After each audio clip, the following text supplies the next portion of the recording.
कार्यक्रम बड़े गंभीर इशू पर है।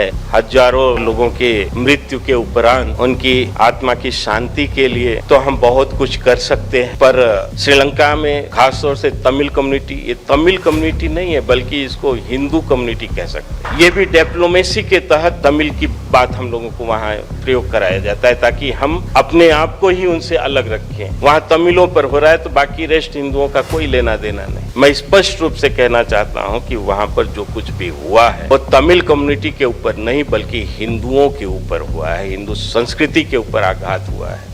कुछ अपने ही प्राइम मिनिस्टर ऐसे रहे हैं जो शायद इस इश्यू को उतनी गंभीरता से नहीं समझ सके हैं और कुछ ऐसे निर्णय लिए हैं जो आज हमारे लिए अग्नि परीक्षा के समान है। हम दोष नहीं देना चाहते हैं लेकिन उन विषयों पर चर्चा तो होनी चाहिए, कम से कम एटलीस्ट चर्चा भी नहीं होती, सुनने को भी नहीं मिलता। हमारे देश के प्रधानमंत्री लाल बहादुर शास्त्री जी, देश आजाद हुआ था और उसके बाद भी इंडियन यूनियन का कॉन्सेप्ट था और कई देश उससे जुड़े हुए थे। उन देशों में श्रीलंका भी एक देश था, भूटान भी एक देश था। आसपास के जो देश थे वो इंडियन यूनियन के साथ ऑफिशियली जुड़े हुए थे, लेकिन लाल बहादुर शास्त्री जी उनको किस तरह से कैसे कांग्रेस के लोगों ने बहलाया फुसलाया कि उन्होंने 1964 में एक एग्रीमेंट किया, शास्त्री श्रीमाली एग्रीमेंट, और उसके परिणाम ये निकला कि श्रीलंका, बर्मा और अन्य जो आसपास के देश थे वो सब स्वतंत्र हो गए, बिल्कुल सॉवरेन हो। और उसके बाद फिर ये कहानी शुरू होती है। अचानक जो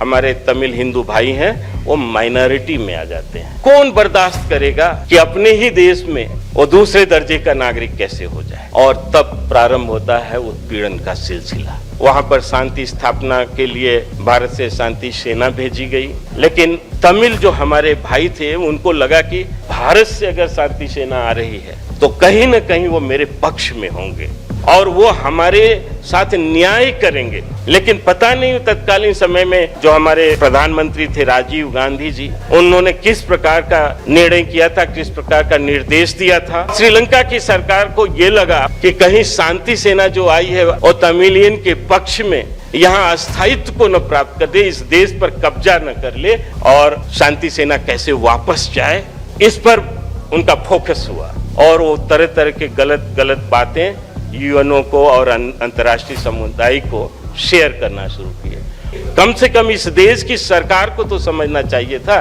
कि वहाँ की क्या हालात है।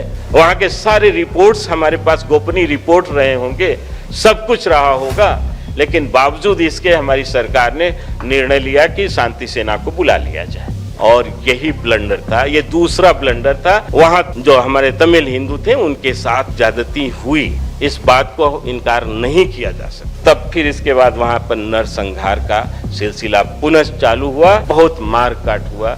उस मार काट के जिक्र नहीं किया जा सकता। 40-40 हजार लोगों को लंका में एक दिन मारा गया। बहरहाल आज वहाँ पर जो संघर्ष हो रहा है, भारत की जनता उसके साथ खड़ी है।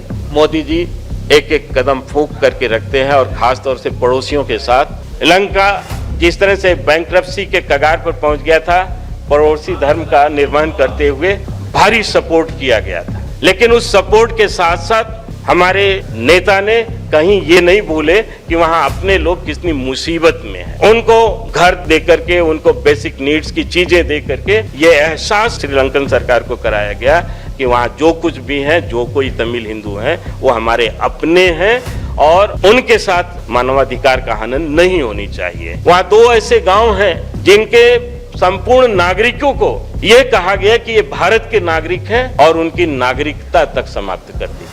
भारत सरकार ने 2 टूक जवाब दिया जयशंकर जी ने जाकर वहां कि ये जितने लोग हैं ये आपके नागरिक हैं, इनकी नागरिकता को बहाल करिए, पहली बात। और दूसरी बात ये कि इनकी सॉवरेनिटी के लिए, इनकी स्वायत्तता के लिए, इनकी नागरिकता के लिए, इनके नागरिक अधिकार में कहीं भी अब कॉम्प्रोमाइज नहीं होनी चाहिए। तो ये 2 टूक जवाब भारत सरकार की तरफ से दिया गया है। अब वहां पर इस प्रकार की घटनाएं नहीं होनी चाहिए। हम इस कार्यक्रम के माध्यम से श्रीलंका सरकार से आगाह भी करना चाहते हैं। बंधुओं, गंभीर विषय है, इस पर हम लोग बैठा करें, बात करें। जो हमारे लेखक हैं, पत्रकार हैं, इस पर इस विषय को भी अब गहराई से ले जाए और हमें हिंदू यूनिटी की बात करनी चाहिए और हमें ऐसी संस्कृति और सभ्यता जो विश्व को शांति का रास्ता दिखला सकता है, वसुधैव कुटुंबकम की जिसमें अनुभूति होती है, ऐसी व्यवस्था के बारे में भी हम लोगों को आगे बढ़ करके बात करने की जरूरत है। धन्यवाद।